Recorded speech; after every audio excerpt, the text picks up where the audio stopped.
Just waiting for Grahame Wray to appear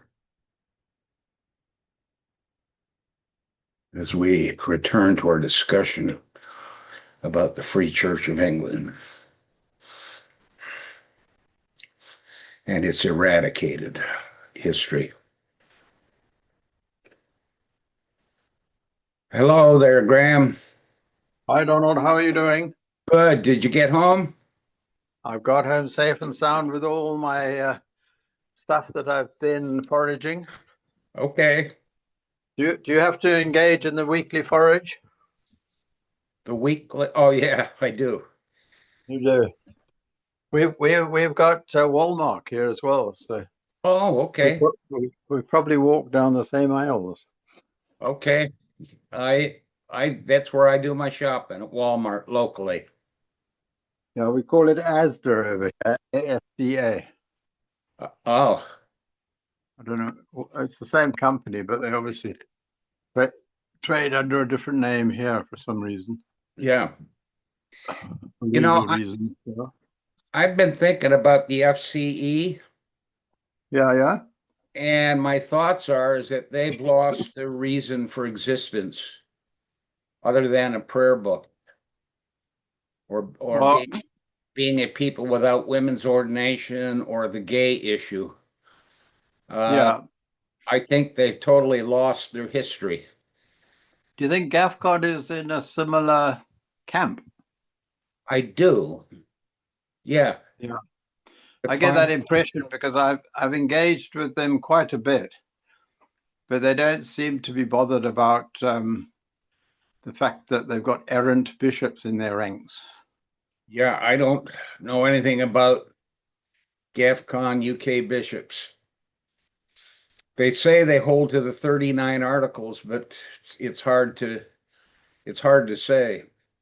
I think they do have an influence behind the scenes, but they're not wanting to be seen to be opposing their fellow bishops in public. That's my impression. Yeah.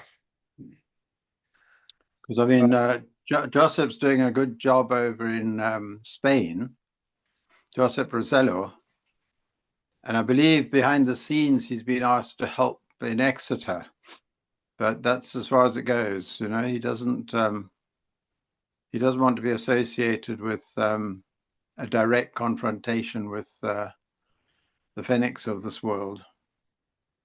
Yeah, well, I think, I was just thinking about Frank Vaughn's book that I read recently, and all of that history is forgotten.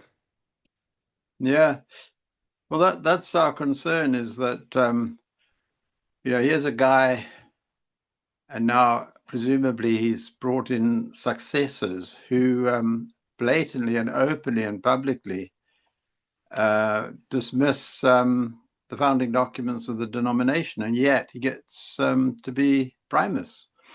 And presumably the guys he's appointing now, or has appointed, or approved being appointed, they are going to follow the same line as Fenwick and evade being confronted again. So it's a question really of how do we go about dealing with that, because scripture is quite clear. We had it this morning actually in our devotion, Matthew 18. You have to go to your brother and you have to say to him that you've got this issue. If he refuses to talk to you, you've got to go to the church. If he refuses to listen to the church, you treat him as a tax collector and a sinner, which basically means, as far as I can judge, you treat them as part of the mission field rather than missionaries. In other words, they need to be evangelized, they need to be saved if they oppose the church. Yeah, and I don't think there's any missionary spirit among them. No, well, there wouldn't be if they're part of the mission field. That's the problem. You see, they've got no experience of salvation, so they're not going to want others to be saved, or maybe they do, but in their way, with a bit of water sprinkled on them, or a bit of eating a bit of bread, or drinking a bit of wine. That'll do it, sort of thing. Yeah, I would not want to be in Fenwick's shoes at his age, heading in towards the twilight of life. I don't know what Yeah. he can claim except Well, destruction. that's our concern for him, is that he's not going to be able to stand in the judgment. The Lord's going to say, "Depart from me, I never knew you." That's our concern for him and those like him. So we've got to evangelize. I think that's what Jesus means when he says, treat them as tax collectors and sinners. Treat them as those who are not yet converted. He doesn't mean necessarily to excommunicate them. And in case we don't have the power to do that, because he claims to be the only person who can actually exercise any church discipline. He's not subject to anyone's church discipline. So we've got no option but to appeal to him from the position that he's the boss and we are his servants type thing. Or at least flatter him in letting him think that, and then work behind the scenes to challenge him and say, hang on a minute, how can you be the head of a church that you don't agree with the founding documents of that same church? But he hides all that, of course, with the deception that the Reformed guys got it wrong. You know, they were opposing Henry VIII because of the Pope. The Reformers were, that is. But we know different from that, and he knows different from that, really. Henry Reading, VIII, I'm reading Augustus Toplady, yeah, Doctrinal Calvinism in the Church of England, and he's yeah, just gone through 100 citations and I don't know, 50, 60 pages on Bishop Latimer. And he proves pretty conclusively that Latimer was a Calvinist's Calvinist. Those are Toplady's words. And he said, yeah, I've just given you 100 quotations with his comments, and I could easily give you 100 more to prove my yeah, point. He said, but it will do no good to the Wesleys and the Sellons of this world. They wouldn't listen to it. yeah. They don't. And That's the problem. You know, they've made their decision, and it's very difficult to actually penetrate that callus of unbelief. You know, the scriptures talk about a callus, the heart being calloused, and to pierce that callousness is almost impossible. Well, it is impossible, humanly speaking, but God can pierce the callus. He can bring about the necessary circumstances to make a person realize they're wrong. But I it's would, his mercy to do that. I bet $100, $100 that he and his wife are not going to church on Sundays. They have no church in their area. That would be my guess. Yeah. Well, he certainly won't go to Morecambe, that's for sure. Because Yeah, old Brett Murphy's going great guns there. yeah, He hasn't looked back really from when the bust up came. He's won that battle hands down with Fenwick. yeah. I don't take any pleasure in saying that, other than the fact that he was hopefully made to think that he might just be wrong. But I don't take pleasure from the point of view that Brett isn't really clearly a Free Church of England man either. He's just appeared on Facebook with this bishop of his, and their claim to fame now is something to do with what was it? It was some social cause that they've cottoned on to that will give them a bit of kudos. What was And it? I think it was something to do with a celebration of VE Day or VJ Day or whatever it's called, Yes. something like that. Yeah, he was laying a reef with this bishop of his, and that was a big sort of community event in Morecambe.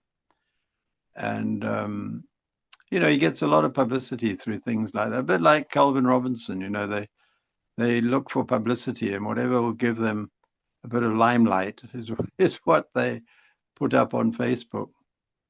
I mean, Yeah, and I saw those Facebook posts also. Yeah. The group they're with posted a post, something or other about they're in apostolic succession. So they embrace, I think, that tactile approach. Yes.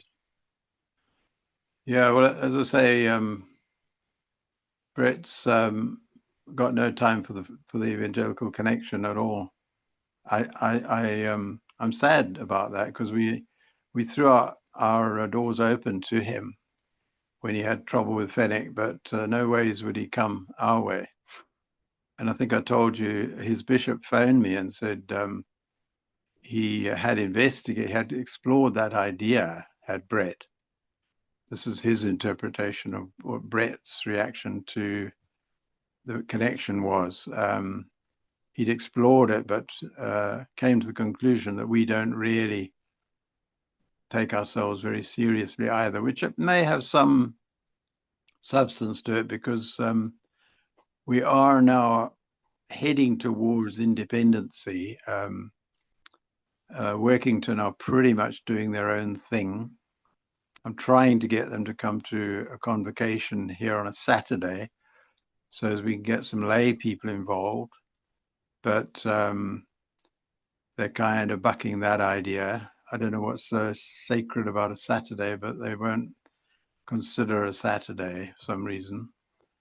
I think it's something they've inherited from Arthur, because he always used to rule out Saturday meetings because he said he was preparing for Sunday. But I'm sure you could prepare for Sunday during the rest of the week without necessarily ring fencing your Saturday. But anyway, that's Workington. Liverpool has never been very involved. They're elderly now. They're pretty much running it as a community centre rather than a church.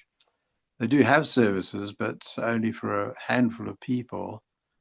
And I'm not sure to what extent they really get much teaching in that service. I think Ken does his best, but I'm not sure how much he's trained theologically, judging by the fact that he doesn't really want to engage with the connection.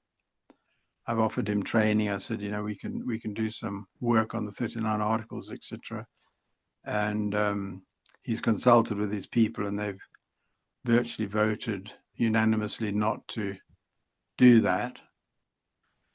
So Liverpool's pretty much out of it. And then there's Fleetwood, who are, I gather, according to their trust deed, the minister there, Virgil, was telling me that they've dug out their trust deed, and it aligns them with the Countess of Huntingdon rather than the Church of England, the Free Church of England. So, if that's the case, they're pretty secure, because the Countess of Huntingdon has nothing to do with the Free Church of England.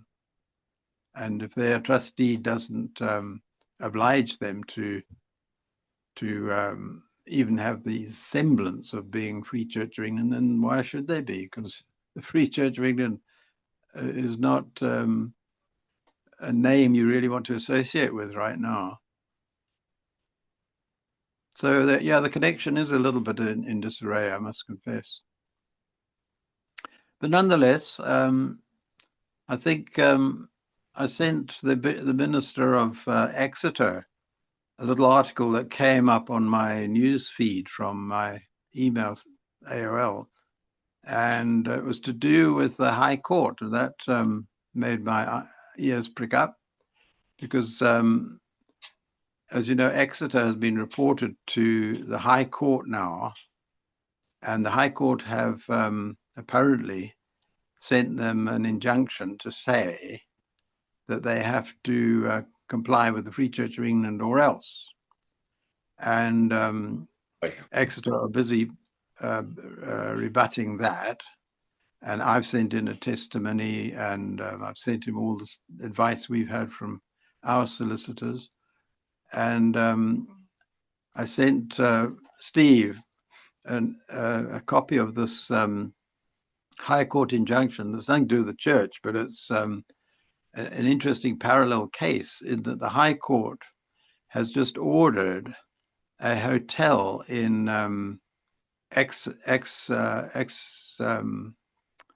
not Exeter, but Essex, which is southeast England, east of London. It's a very, very high density community on the border of the outskirts of London. So it's the potential for a Free Church of England or any church in that area is incredibly strategic. So anyway, this hotel has been served an injunction by the High Court to get rid of all the asylum seekers. Reason being that they've abused the whatever the county council rules are about hotels, but apparently hotels that are associated with crime can have an injunction served on them. And this hotel, I think it's called the Bell in Essex. The Bell had taken in a whole lot of asylum seekers on behalf of the Home Office. And these asylum seekers are a dodgy bunch because they've come into the country illegally. They often come from a very undisciplined culture in their home country where they've been driven out. And inevitably, some of them get involved in sex crime. And this youngster, apparently housed in this hotel, accosted a 14-year-old girl in Essex. And the county council got an injunction from the Crown Court to order these asylum seekers out of this hotel because of this man being found guilty of child abuse. So that's the sort of scenario that the Crown Court deals with. You know, in emergency situations like that, they can order a building to be vacated. So that's the sort of thing that they are trying to use. The Free Church of England Central Trust are trying to use that sort of scenario, that sort of legal device, to order Steve Hanna and his congregation out of the Christchurch buildings. So I sent this to Steve and I said, "How are you getting on with your case? Have you been able to fend off the High Court? Because these are the sort of cases that injunctions are designed to deal with. hardly anything along the line of what Christchurch Exeter are using their buildings for. But you can just see how the law can be manipulated to beat the innocent over the head. Obviously, this case in Essex is another matter altogether in this hotel with this asylum seeker. But they're trying to use that same philosophy, that same device, legal device, to get a church that they don't agree with out of their building. Did I understand you that they have issued the injunction to Exeter? It hasn't been accepted by the High Court, but it has been served on them, yeah. Okay. We're not sure. We're waiting to hear whether it's been accepted by the High Court. And apparently, according to Steve Hanna, the minister down there, it's up to the judge It's left entirely in the hands of a judge whether or not a High Court injunction is served or not. And if it is served, it's then up to the defendant to, defend himself against that injunction. If he can prove that that injunction is unjust or unwarranted, then the judge won't allow it into court. But if there's a shred of doubt as to whether the injunction is valid or not, then it'll go to a High Court judge, and if they persist with the injunction, I mean, if the complainant persists with the injunction, insisting on the injunction being imposed, then it'll go to court, and that can cost anything up to £9,000, £9,000 to £10,000, because High Court judges don't come cheaply. But I'm prepared to do that if necessary. I mean, I'm absolutely fed up with fighting these men, because they're trying to hinder us at every point. All of our churches, they're trying to intimidate us with these injunctions from the High Court, and they're not doing their role, which is to support management trustees in the local churches. They're doing the exact opposite. They're opposing the management trustees, all in the name of being custodian trustees. They think they are the custodian trustees to the exclusion of any local government in the churches whatsoever. And it's got to stop. We've got to draw a line and say to these guys, look, let's just agree to disagree. You go your way. You go into the high church and have your apostolic succession, and we'll stay Presbyterian. We're quite happy with Presbyterianism being a biblical role model for church government. We don't have bishops as you want to have them, and as you've tried to push onto us. So let's just agree to disagree. Let's go our different ways. You go into that realm along with some of the GAFCON people probably, and we'll stay low church Episcopal, but with bishops who are primus inter pares. We don't believe in bishops who are hierarchically in control. They are as much accountable to convocation as any other presbyter. They are just presbyters, that's all they are. They're not some supervising presbyter or some hierarchical presbyter. Of course, they won't accept that, and because they don't accept it, they won't hear the case of those who don't accept it, because they're in charge. It's a real catch-22 situation. Didn't Paul Hunt grow up in the FCE? Yeah, but he's completely and utterly passive in the whole thing. He's just going with the flow. He's not standing up to Free Church of England basic teaching at all. I've tried to engage with him as well, but he doesn't stand a chance against Fenwick, I'm afraid. So you're just wasting your time dealing with him. How about Bob Stephen? He's likewise towing the line, because he gets 40,000 odd a year to do so. So he's not going to want to rock the boat too much. You'll lose a fat income. Yeah, I mean, money's involved, I'm afraid. I wonder what he actually does for the denomination. Not much, I don't think, because he's only got a very small number of people that he has to deal with. I suppose that's added to a bit now that he's got these other two bishops, but it's not like he's trying to head up a great corporation or anything like that. Yeah. Dealing with many sub-managers and managers and all the rest of it. He's just dealing with three men, basically, because Fenwick's out the picture. So he's only got Hunt, Gredison, and Matthew Firth to deal with. That can't take too much of your time, can it? Yeah.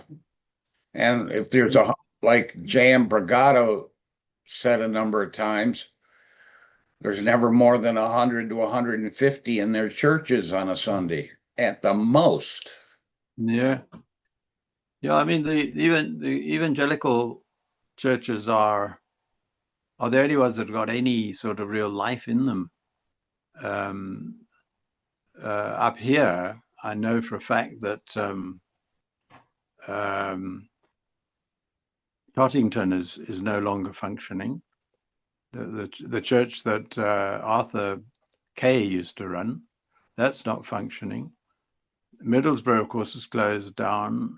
Preston is closed down. Hoyland is closed down.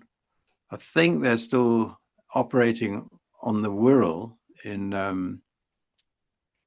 the Liverpool area. But what sort of congregations they get, I don't know. I must try and get hold of. We used to have a friend in that church by the name of Trevor Hudson, I think his name was. And I believe he retired, but what he's doing now, I don't know. He's probably gone to some other church. But the actual congregation and how many there are in it, I suspect that it's quite struggling as well. I think the church in Islington, I think that's right. I think that one has kind of closed down too. Has it? And probably I wouldn't be a bit surprised if tried to get my brother to pop around there one Sunday and see what actually goes on. But he's not a Christian, so he doesn't really have the need to do so. But I'm wondering how the church in Leigh-on-Sea is doing. Because my brother lives in Leigh-on-Sea. The church is just around the corner from him, and they were handed over to Paul Hunt by Lee Potter, the minister's health packed up. So the church was being run by the elders, by the wardens, really. And then they left. And I tried desperately hard to get a retired man in there from Reach, Church of England in South Africa. He came over. And I tried to encourage him. We actually did some teaching together online with Mariano.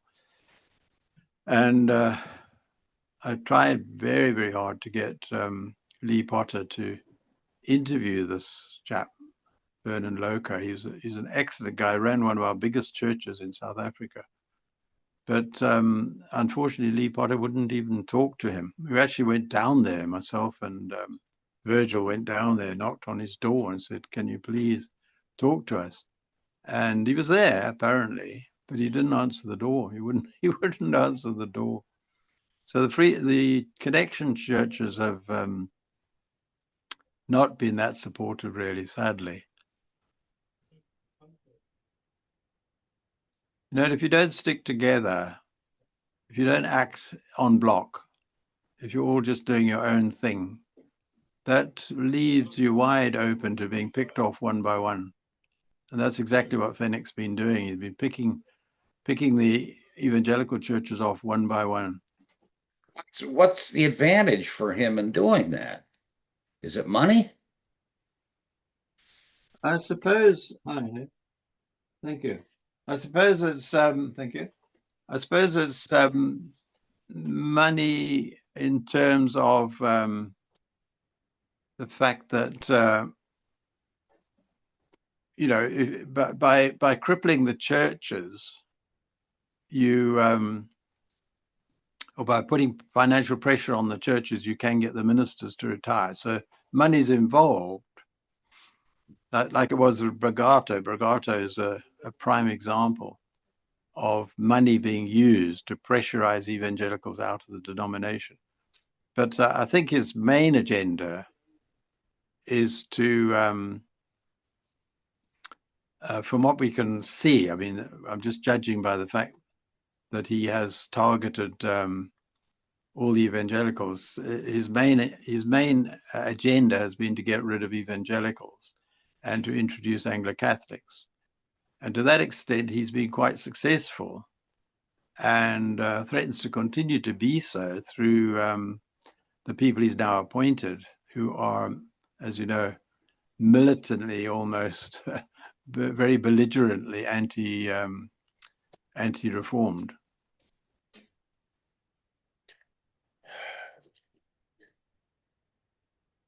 Well, the FCE does have a connection to the Countess of Huntingdon in spirit and theology, and they were Calvinists.